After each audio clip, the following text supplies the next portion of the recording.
বারই বলছি যা করে বিয়ের প্রলোভন দেখায়, যা করে শারীরিক মিলামেশাই অনেকবার করছে সে। শ্বশুরের সাথে আমার সম্পর্ক হয়েছে, আমি 50,000 টাকা লোন উঠাইছিলাম পপি এনজিও থেকে। ওখান থেকে লোনের মাধ্যমে তার সাথে আমার পরিচিত। তো ও আমাকে বিয়ের প্রলোভন দেখাইছিল যে বিয়ে করবে, এখন অস্বীকার করে আমাকে সে বিয়ে করবে না। তো এই নিয়ে মানে একটু ঝামেলা সৃষ্টি হয়। তারপর আমি নেত্রকোনা কোর্টে একটা মামলা করি বিচার সালিশের মাধ্যমে, ওখানে কোনো আমি বিচার পাই নাই। তারপর নেত্রকোনা কোর্টে মামলা করার পর ওখানে মামলাটা এফআইআর-তে আদেশ দেওয়ার পরে উনি 3 মাস জেল খাটছে। 3 মাস জেল কাটার পরে উনি বের হয়ে ওনার বোন জামাই ওনারা সবাই আমার হুমকি দমকি দিতেছে, আমার যেখানেই পাবে মাইরা ফালাইবো, আর অনেক ভয়ভীতি দেখাচ্ছে। তো আমি কয়দিন আগে মানে মিডিয়াতে এই বিষয়টা আসছি, এই বিষয়টা নিয়ে মিডিয়াতে আমার খুব প্রচুর পরিমাণ ভাইরাল হয়। তো অনেকেই বাজে কমেন্ট লাগতেছে যে মেয়ে ইচ্ছাকৃতভাবে গেছে। আচ্ছা, একটা মেয়ে তো একটা ছেলে যখন ফান্দে পালায় তখনই তো যায়, এছাড়া তার কোনো মেয়ে যায় না। আপনার বোন বা আপনার মা এরা কি কেউ কি ইচ্ছা করে কারো কাছে যাবে? যাবে না, অবশ্যই যাবে না।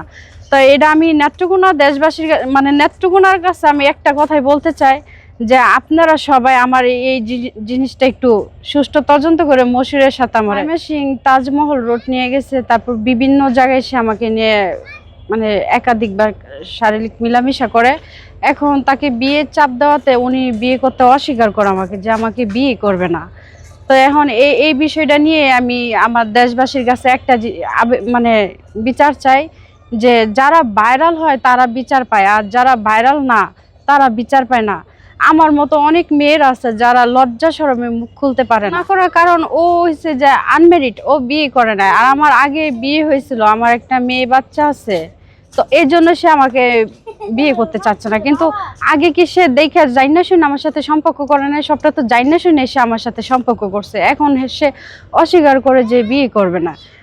আমি চাই সে আমাকে বিয়ে করুক। সে যদি আমাকে বিয়ে করে আমি মামলা টামলা যা আছে সবকিছুই মানে উঠায় দেব।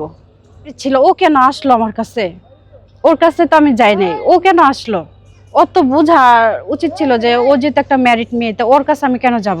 আমাদের এলাকায় মোহনগঞ্জ অনেকবার করছে, আমার বাসায়, তারপর বাইমাসিং, গাঙ্গিনাপাড়, ওখানে তাজমহল রোড। ছেলের সাথে প্রেমের সম্পর্ক থাকলে যা করে শিওর, তো এখন অস্বীকার করতেছে সে মানে এখন বিয়ে করবে না। তো আমি চাই সে বিয়ে যদি না করে তাহলে আমার সাথে এরকম কেন সে চিটারি বাটপারি করলো। আমি মশিউরের উদ্দেশ্যে আর মশিউরের বাবা মার উদ্দেশ্যে একটা কথাই বলতে চাই, দেখেন আপনার ছেলে তো জাইনা শুনে আমার জীবনে আসছে, তো আপনারা আমারে গ্রহণ করে নেন। আমি আপনাদের মেয়ের মতোই থাকবো। আমি খারাপ না ভালো, আপনারা আমাকে বিয়ে করে নিয়ে দেখেন আসলে আমার মানে কতটুকু। অনেকে তো অনেক কথাই বলে, কিন্তু আপনাদের এখানে থাকলে খাইলে তো বুঝতে পারবেন আসলে আমি আমার চলাফেরা কিরকম বা কি আসে এই বিষয়।